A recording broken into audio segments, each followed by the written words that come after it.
Nothing in all the world is more dangerous than sincere ignorance and conscientious stupidity. April 4th, 1968, a legend was lost, but a legacy began. See, the death of Dr. Martin Luther King Jr.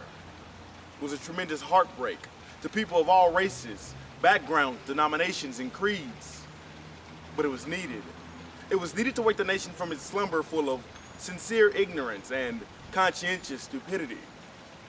November 26, 1883, February 21st, 1965, October 24th, 2005. Why are these dates important? These are the dates that we lost our legends. Sojourner Truth, Malcolm X, and Rosa Parks all played a major role in the lives that we live today. Many of us, it was before we took our first breath, and yet we still remain ignorant of our history and the contributions of our legends. See, I don't think we understand that because of them, we can. On August 28, 1963, a man dared to vocalize his dream in which all races lived as one. Because of him, we can. On December 1st, 1955, a woman decided she would face oppression head on and not give up her seat. Because of her, we can. Today we live the lives that many of these people only dreamed of. The only problem is we're not living it right. We are not living the lives that our ancestors built for us. We have broken a mold, and yes, that is okay, but we have left it in shambles to be lost. We have broken a mold built solely on the sweat and tears of our ancestors. They moved mountains so that we may see the promised land. But now that we are here with our hills planted in its rich soil, we have laxed ourselves. Every morning that I wake up, I realize that I am blessed to see another day. But on those same mornings, I also realize that I am on a mission to remind you, my brothers, and you, my sisters, that when our ancestors left, they intended for us to fill their footsteps, to lead our brothers, to lead our sisters, but most importantly, to teach them that the fight will never be over. No, not the fight for equality, but the fight to better ourselves. See, today I am here not as your teacher, but as your brother. Because in today's society, the more commonly posed question is, if I stop to help this man, what will happen to me? But listen, brothers and sisters, the only important question is, if I do not stop to help this man, what will happen to him? What will happen to you if I, as your brother, do not stop to help you? See, no matter your definition of a brother, I am here to tell you that I am yours. We may not share the same blood running through our veins, but what we do share is a home.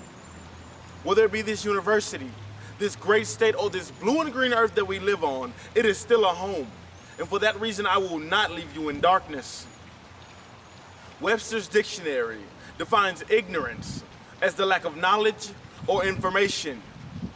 For far too long, we have remained ignorant to the fact that we were made for more than this. So no longer shall we lack of anything. Not knowledge, not strength, and surely not of history. We cannot afford to lack any longer. Dr. King once said that if a man hasn't discovered something he will die for, he isn't fit to live. Well, brothers and sisters, I am fit to live because I will die for you. For you to understand that everything that our ancestors did was for you. And for you to understand that everything that I do is for you.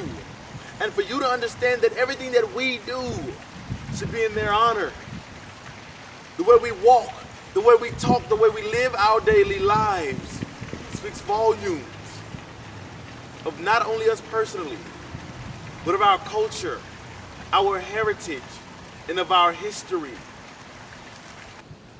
Dr. King lived a life of nonviolence in order to lead our people through a seemingly never-ending storm, fueled by a heart full of hatred of the changes coming and fear of the unknown. See, we have nothing in life to fear but fear itself. Again, we have nothing in life to fear but fear itself. When I was younger, my biggest fear was of crying. I never wanted the world to see me cry. I never saw my father cry, so I knew I was never to cry. But when I did it in a quiet, confined place where no one could hear me. But at the age of 19, yes, on this very campus, I received a phone call. This call informed me that my little cousin was gone. She was taken from me by the barrel of a gun. You know what I did that day? I cried. I cried hard for the world to see. I wanted everyone to know just who I was. But since that day, I've only grown stronger and wiser. But it wasn't because I cried. It was because I faced my fears. Now I know what each and every one of you fears today. You are afraid that you are powerful beyond your wildest dreams.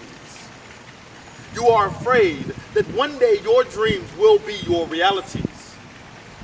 You are afraid that what our first grade teachers told us was right, and you can't be anything that you set your mind to.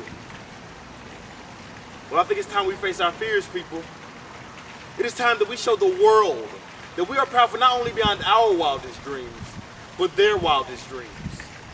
It is time that we make our dreams our realities. It is time that we call our first grade teachers and we say, hey, you were right. You were right when you said that I could be anything that I set my mind to.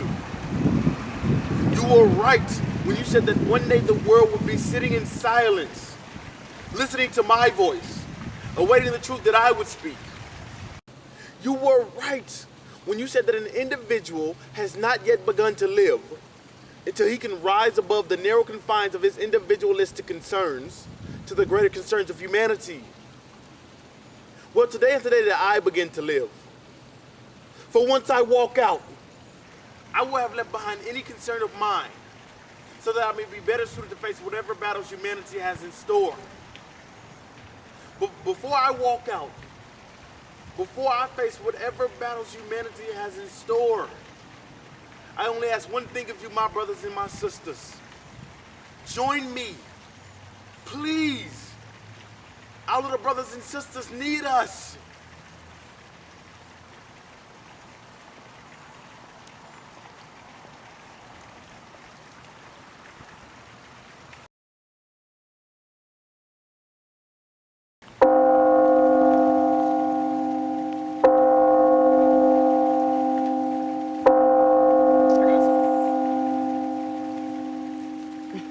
Wake up, brothers and sisters.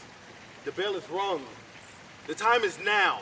The time is now for us to stand strong and show the world what they've been waiting on. They've been waiting for us, the minority, the youth, to stand as our forefathers and leaders once did. No longer can we stand in the shadows of our historians. No longer can we stand in the shadows of our legends. We must come to the light and let the world know that we're tired.